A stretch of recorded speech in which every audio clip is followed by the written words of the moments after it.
Making sure you have enough to tie the entire thread on.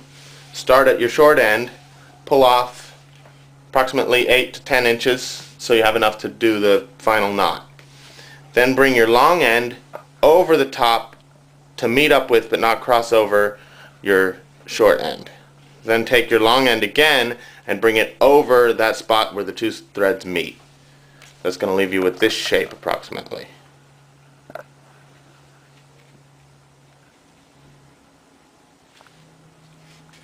The same shape that we have in the photos. This hook loop here is going to loop over the hook in the fret.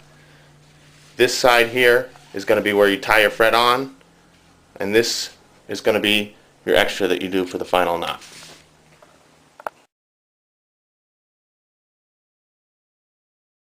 So allowing enough space to tie your knot when you're finished, make that original shape like we have on the pictures in the first clip.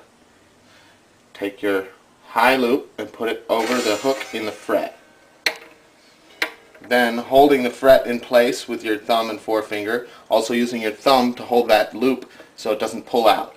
Go underneath the neck of the sitar, over the hook in the back side of the fret, and then come back over using the wrapping over then the headstock side of the fret, back down over towards the bridge side, and over the back side again. On your second run around, you can start to pull some tension on the string to make sure you get it nice and tight.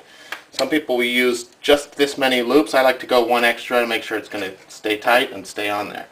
So on your third loop around, start to really give some tension.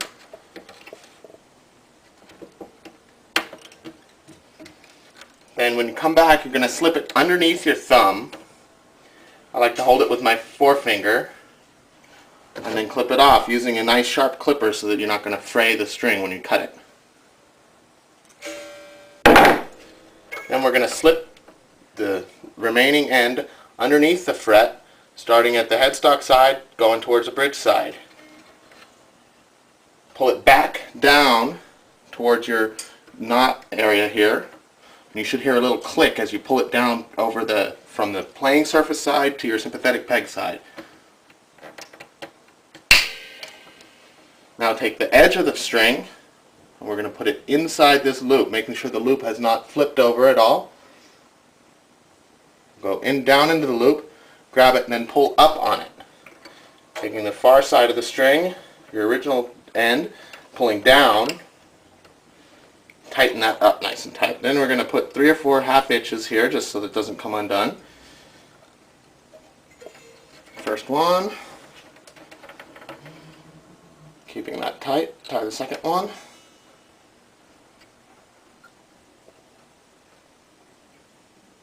Really put the tension on in that second one so it closes the thing up.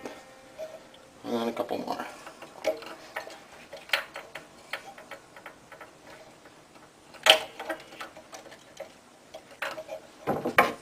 Then clip these off so it's nice and even with the rest of your instrument.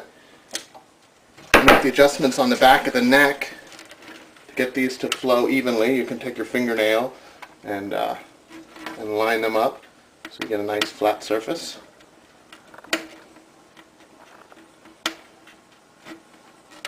So they're not crossing over each other on their way around back and forth.